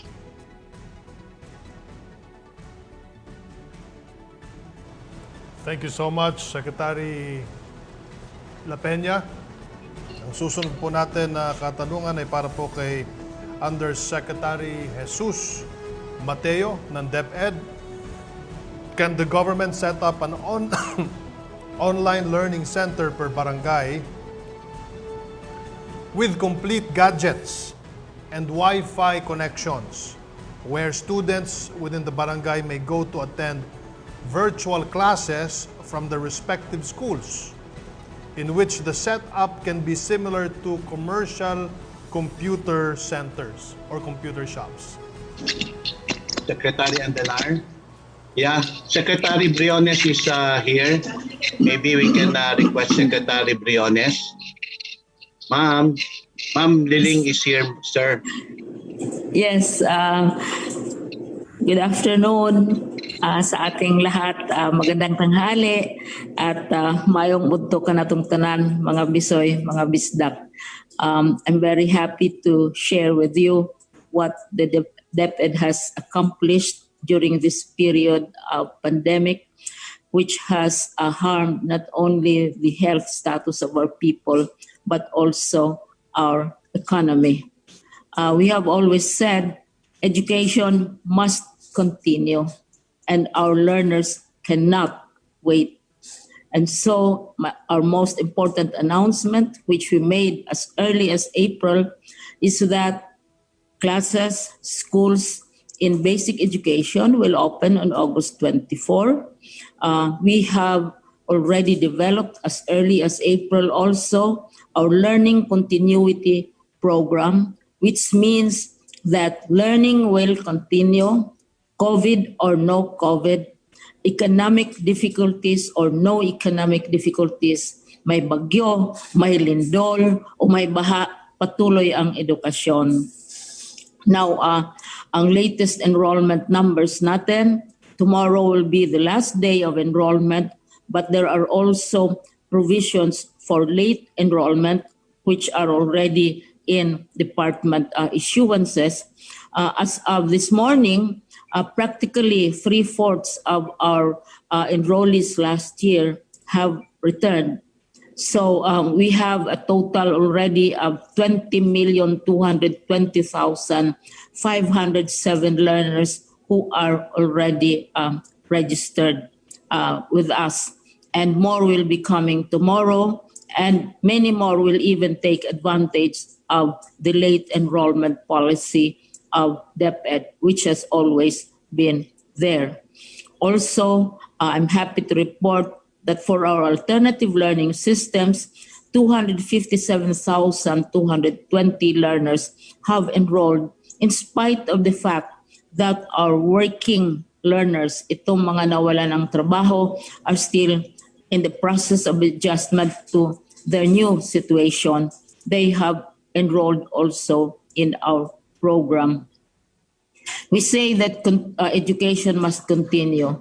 To go to the question about gadgets, ang ating strategy dito, dahil ang ating presidente, nag-declare siya ng policy na walang face-to-face learning muna hanggat hindi pa natin fully controlled ang COVID pandemic.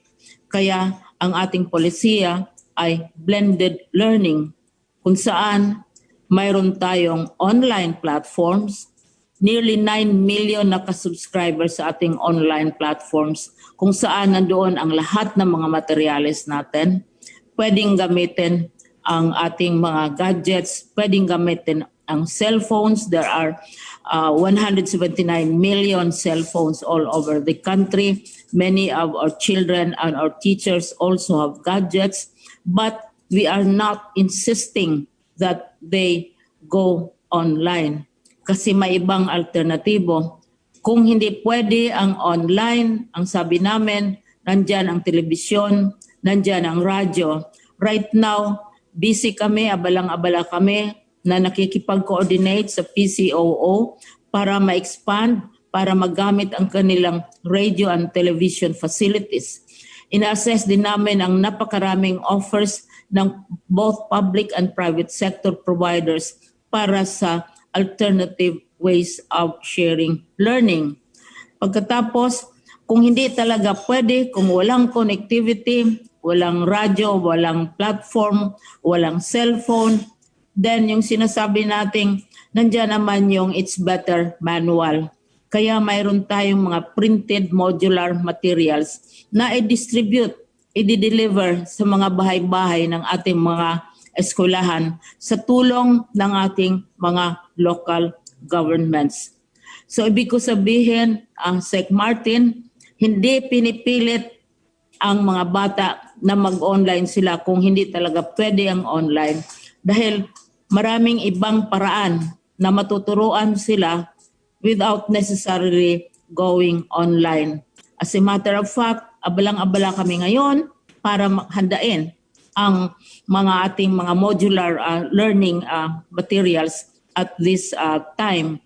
At saka sinubukan namin dahil maraming nagsasabi hindi kaya ng DepEd, hindi marunong ang DepEd, hindi nila makayanan itong napakalaking trabaho. Nagkaroon kami ng simulation tryout sa city ng Navotas with the cooperation and the full support of Congressman Tiangco and Mayor Tiangco, as well as the parents, lahat-lahat nag-cooperate. And it is a very successful simulation, both kindergarten, high school, and college. At saka may mga private schools ngayon na nag-simulate na sila o nag-umpisa na sila talaga sa blended. So huwag mag-worry masyado ang parents at mga children kung wala silang gadgets. Pero we are doing everything dahil ang DBM naman ay very supportive. Sinabi na kanina na nagbigay sila ng support ng 10.9 billion for our learning materials. Si Secretary Dominguez naman ay nangangampanya para sa additional gadgets through the international community. At humingi din siya ng mga donations ng radios para sa mga lugar na walang continuity. So ang assurance ko, Sec Martin, as Secretary of Education, hindi pinipilit yung online dahil marami pang choices. Nandyan ang telebisyon, nandyan ang radyo, nandyan ang manual, at nandyan ang mga teachers na mag-cooperate sa parents para magiging successful ito. Pero ang importante, patuloy ang edukasyon. Bubuksan ang ating classes on August 24. Ang question ay handa ba ang DepEd? Ang DepEd ay handa na. Nakita namin yan sa simulation. It will work. Thank you very much. Maraming salamat, Secretary Liling Briones. Ang susunod na katanungan po naman ay para kay DILG Secretary Ed Anyo. Secretary, on strengthening the contact tracing efforts for COVID-19, how will you address the sudden surge in the number of COVID-19 cases in the country given the current capacity of the government in contact tracing? Thank you, Secretary Martin. First of all, tayo ay nag-issue ng Memo Circular 2020-077 sa local government units na yung pagkakabuo ng LGU Task Force Against COVID-19 sapagkat ang ating mga local chief executives ang siyang namumuna sa task force na to at ang pinaka-importante dito ay ang contact tracing teams. No? Ang ating weapon talaga para sa COVID ay ang magaling na contact tracing, ang ating pag-test at ang paggawa ng mga isolation facilities at syempre yung treatment at referral sa mga hospitals. So sa ngayon, meron tayong a total of 4,818 contact tracing teams at binubuo ng 65,574.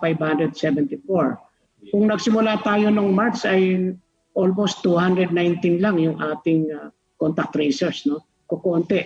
So ngayon 65,574. Pero kailangan pa rin natin ng around 80,000 na contact tracers. Kung kaya tayo ay magre-recruit o mag-hire ng additional 50,000 contact tracing members na itatalaga natin sa iba't ibang lugar ng ating Pilipinas. At ito ay hinintay lang natin yung budget nito. Pero ang ating mga areas katulad ng Cebu, National Capital Region, ay patuloy naman na nag-hire ng contact tracers sa programa ng kanilang budget. At ito ay sisiguraduhin natin na magiging epektibo sapagkat dito nakasalalay kung saan natin makikita yung mga contacts, close contacts, yung mga suspects, at para matest sila at mailagay natin sa isolation facilities. Sa ngayon, tulong-tulong ang iba't ibang ahensya, no? Katulad ng SESO, yung mga ATLESO, yung ating tinatawag na City or Local Epidemiological Surveillance Units, ang ating CIDG, ang ating Philippine National Police, Bureau of Fire Protection, ang ating AFP, ang mga health workers, mga volunteers. No? At itong mga to ay bubuo ngayon sa ating kasalukuyang contact tracing teams. At nakatalaga ito, bawat barangay dapat meron. Sa mga business centers, dapat meron din nakatutok dyan na separate na contact tracing teams. At sisiguruhin natin na makipag-ugnayan tayo sa community. At sigurado natin na matitrace natin at matitest natin at finally ay ma-isolate natin. So for the next coming days, weeks and months, lalo pa tayong magpapaigting at inaasahan natin, mayroon na tayong mga magbibigyan ng trabaho kapag nakapag-hire tayo ng additional 50,000 na contact tracers. Secretary Ed Anyo, thank you so much. Ang susunod po na katanungan ay para po kay DBM Secretary Wendell Avisado. Secretary Avisado, is there enough budget for upskilling, transitioning to digital economy to boost the economy in the long term?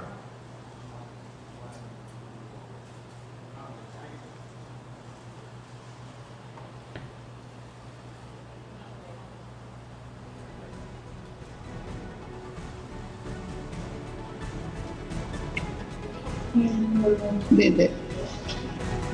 Maraming salamat po sa katanungan, Secretary Martin. Ang sagot po natin ay meron po. We have, as a matter of fact, one of the priorities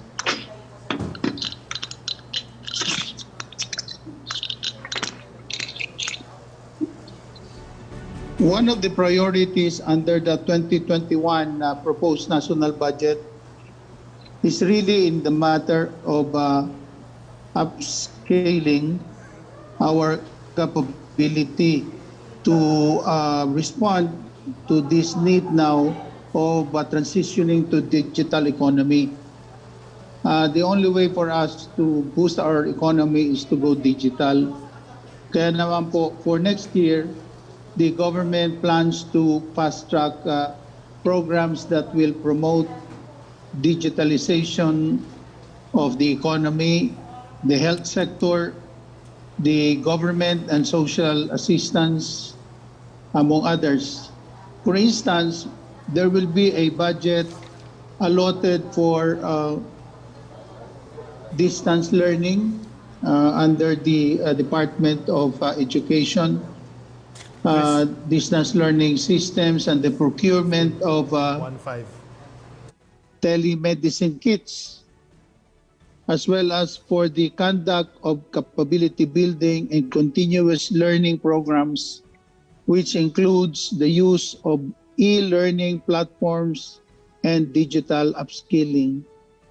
There will also be an increase in the budget for the Philippine Identification System to fast-track its implementation. At ito po at iba pang mga kaakibat na programa that will upskill the government's capability to transition to a digital economy is one of the major concerns of our government, Secretary Martin. Secretary Wendell Avisado, maraming salamat po. Ang susunod po na katanungan ay para po kay Assistant Secretary Chris Sablan ng PCOO at Executive Director ng Freedom of Information. How can the government improve transparency and improve the speed of delivery or delivering public information towards the end of the administration's term? Thank you so much po, Secretary Martin. We're very proud po at the PCOO that we're able to run the Freedom of Information program the way the President envisioned it back in July 2016. But in order to make it faster, we need to adopt a whole-of-government approach.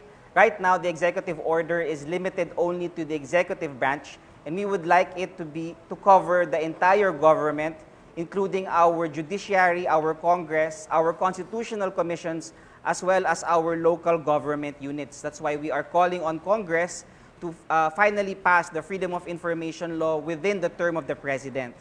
In addition to that, Secretary Martin, we need to improve our records management program. So tying up with the DICT and the National Archives of the Philippines, we will try to improve our digital records management. Those are the ways on how we can disclose information faster to the citizens. Thank you po. Much, Secretary or Assistant Secretary Chris Ablan. Our next question is for NEDA Undersecretary Rosemary Edilion. What is the status of the national ID system? Yes, good afternoon, Secretary Andanar. With respect to the status, sa ngayon po talagang fina-fast track po ang implementation of the national ID. In fact, alam po ni Sec Carl na ito yung isa sa marching orders sa kanya ni Presidente.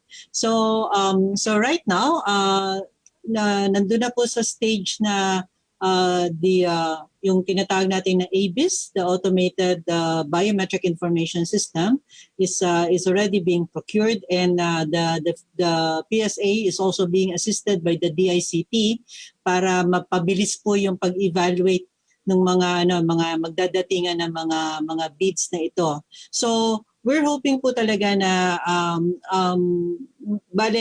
talagang fighting target po ng PSA, and like I said, nakatutok dito si Sec Carl, that by the end of the year we will have registered at least 5 million individuals. And ang mangyayari po nito ay sisikapin po ng mga representing 5 million households po ito para nun makatulong to ng husto in the later distribution of assistance programs ng ating gobyerno. Thank you po. Maraming salamat po sa inyong sagot, Undersecretary De Leon. Ang susunod po natin na katanungan ngayong hapon ay para po kay Secretary Saidamen Pangarungan. Secretary, ito po yung tanong. Is there a clear information dissemination mechanism for the National Action Plan on health or COVID-19 response, especially for Mindanao? Salamat, Secretary Martin. Assalamualaikum warahmatullahi ta'ala wabarakatuh. Magandang hapon po sa inyong lahat. Yes, the National Task Force spearheads the implementation of the National Action Plan against COVID-19 through the regional task forces. Now, for the 4 million Muslims who live within the BARM, we have the Chief Minister of the Bangsamoro Autonomous Region in Muslim Mindanao, who is designated as chair of the regional task force.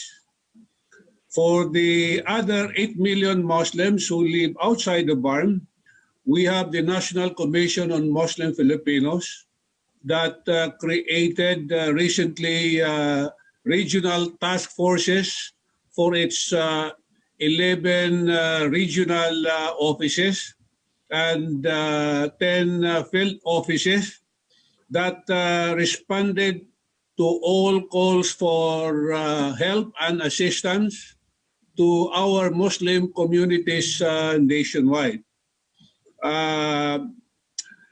So far, the regional task forces of the NCMF have responded to calls for assistance to more than 140,000 Muslim beneficiaries nationwide. This is in the form of relief and food assistance to them, as well as burial assistance and assistance to stranded tabligs, students here and abroad, as well as locally stranded individuals. The regional task forces also adopts the policy of the mandatory public disclosure of personal information relating to concerns on COVID-19 response. Yun po, at salamat. Maraming salamat po, Secretary Pangarungan. Ang ating susunod na katanungan po ay para sa Department of Trade and Industry, Secretary Mon Lopez. given the rising number of confirmed cases of COVID-19 in the country, what measures has DTI taken to ensure that the reopening and increased operations of businesses are safe amid the ongoing pandemic? Magandang hapon po, Sec Martin, at sa atin po mga kasama sa gobyerno, sa inyo po lahat. Ang DTI po, together with DOLE, with DOH, sama na rin po ang Department of Tourism and DILG, marami na po tayong nilabas sa mga guidelines regarding the minimum health protocols para po sa mga iba-ibang establishmento. Ito po, it will cover all factories, offices, private establishments. Kasama na rin po yung mga recently reopened sectors na dati po ay nasa Category 4 or magbubukas lamang sa modified DCQ. So balit inallow na po ng IATF na magbukas kahit 30% operating capacity under DCQ. So kasama po dyan yung mga dine-in, restaurants, and also yung mga barbershops and salons. So meron pong mga kanya-kanyang minimum health protocol. At isa po sa iniigting, sinisigurado pong strict compliance ay ito pong mga health protocols natin so that we can really safely reopen the economy. We all realize na ang virus po will be here to stay and therefore we will just have to live with it, but we will have to manage and control its spread by making sure na may strict compliance po dito sa protocol na ito. Tayo po, araw-araw po, everyday po ang audit po dyan. Iba-iba po. We cover about 400 establishments every day, and the results we're getting are very encouraging, mga 92% to 100% compliance for each protocol. Kunwari po yung pagsulot ng mask, pagsunod po sa sanitation and hand washing, yung distance, social distancing, pati po sa mga lamesa at mga silya. Lahat po na comply po yon, and that is the reason po as part of our policy to gradually reopen. Ito po ay ina-allow po natin ngayon dahil po sa mataas na compliance ng ito po mga protocol na to. So, despite all these numbers that you're showing, basically we are allowing more reopening, let's say from 30% to 50% under GCQ. Ito po mga barbershops and salons. As well as allowing other services, haircutting services, na safe pa rin naman po. And in the dining and restaurants din po, we will allow 30% to 50% under GCQ starting July 21. Again, with strict health protocols, social distancing, sanitation, wearing of masks, lalo na syempre dun sa pag-time na hindi ka kumakain. And of course, we're adding some more proper ventilation and exhaust system in the establishment, and other optional measures like putting clear acrylic dividers between tables or even having air purifiers. No? And well, as part of our effort then reopen yung economy, we are requesting our mga local government units, kung pwede po ay ma-extend lang po yung curfew nila, ibig sabihin kung pwedeng a little later, para po ma-allow yung a much later operating hours, kahit po mga up to 11 or 12 midnight po yung curfew, para po we can allow more operations po, because more operations means mas malaki po ang income po ng ating mga workers na nandoon. Makakailang turnover pa po yan sa mga establishments na ito. Anyway, ang maximum opening naman po, depende rin po sa kanya-kanyang mga negosyo to the extent na may tao pa dun sa lugar na yon. Pero may maximum naman po tayong tinitingnan dito. Maybe maximum of 10 or 11 as operating hours dito po sa mga establishmento na to. Provided po, again, with very strict health protocol. Thank you, Sec. Martin. Maraming salamat, Secretary Mon Lopez ng DTI. And our last question ay para po kay Cabinet Secretary Carlo Nograles. With the last 2 years in office, how are we ensuring that the roadmap of the clusters are in place despite the COVID-19? Salamat, Sec. Martin. Actually, totoo nga, lahat ng mga clusters po natin ay meron po silang sariling roadmap na isinumite at inapprove nga po ng buong gabinete at pati na rin si Pangulong Duterte. Sa ganung paraan, very clearly indicated kung ano yung key performance indicators, ang measurements natin, ang matrix natin, para malaman kung nagsasucceed ba ang bawat cluster dun sa kanyang mga commitments, lalong-lalo na sa mga targets and goals and objectives ng ating administrasyon at pati na rin ni Pangulong Duterte. Pero dahil sa COVID-19, makikita po natin na halos maraming mga programa, proyekto at activities ng iba't ibang cluster ang nag-expand. Tulad na rin yung Human Development and Poverty Reduction Cluster kung saan nadagdagan ang mga programa ng gobyerno bilang pagtugon sa mga pangangailangan ng ating mga kababayan, especially sa health aspect at sa social protection aspect. Ganon din nangyari sa participatory governance cluster. In fact, mas importante na nga ang magiging mandato ng PGC ngayon dahil nasa kanila po ang paglagay ng feedback mechanism at in-depth surveys and interviews para malaman kung ano yung mga panibagong pangangailangan ng ating taong bayan para mas ma-update pa natin ang ating cluster roadmaps. At timing lang din po dahil ating Philippine Development Plan or PDP ay right now undergoing updating for the midterm.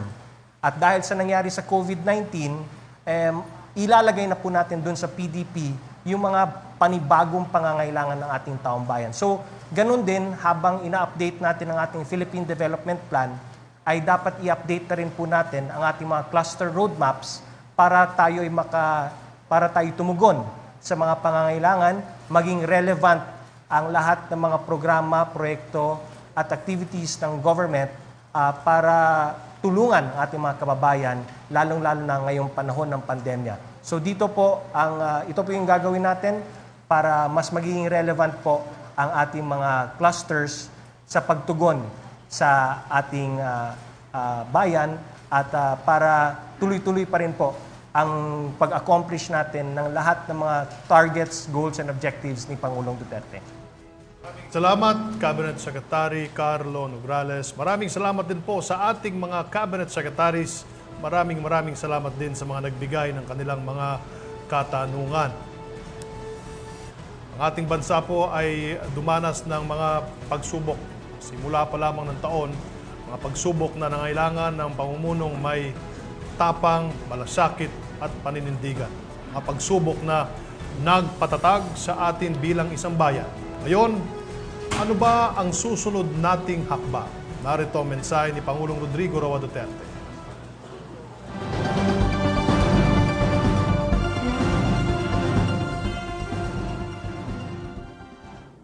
My fellow Filipinos, the accomplishments that we have just presented to you in this Pre-SONA forum are the fruits of our collective efforts to foster real, lasting, and meaningful change in our country. Numerous trials have tested our resolve these past few years, but we always emerge victorious because of our unity and bayanihan as a people. As we look to the future with much hope and positivity, let us continue to work together to build a better and more prosperous Philippines, and for ourselves and the next generation of Filipinos. Mabuhay ang Republika ng Pilipinas. Maraming salamat po sa inyo na nasa tahanan, na nanonood at sumusubaybay sa ating Pre-SONA Forum. Sa mga secretaries na walang sawang sumusuporta po at nakikisa, salamat po. Huwag kayong aalis dahil pagkatapos ng programang ito ay meron tayong virtual presser kung saan mga katanungan naman na mga kasama natin sa media ang sasagutin ng ating mga butihing lingkod bayan. Sa susunod na linggo, atin namang makakasama ang Climate Change Adaptation, Mitigation, and Disaster Risk Reduction Cluster at ang Security, Justice, and Peace Cluster. See you next week. Ito po si Secretary Martin Adanar para sa Tatak ng Pagbabago 2020, the Pre-SONA Forum.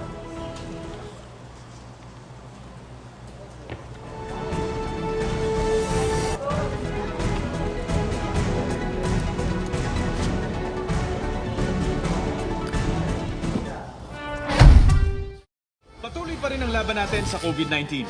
And together, we can beat the solusyon. B. Bawal walang mask. I. Isanitize sa mga kamay. Iwas hawak sa mga bagay. D. Dumistansya ng 1 metro. A. Alamin ang totoong impormasyon tungkol sa COVID-19. Protektahan natin ang sarili at mga mahal sa buhay. B-I-D-A. Be the solusyon sa COVID-19.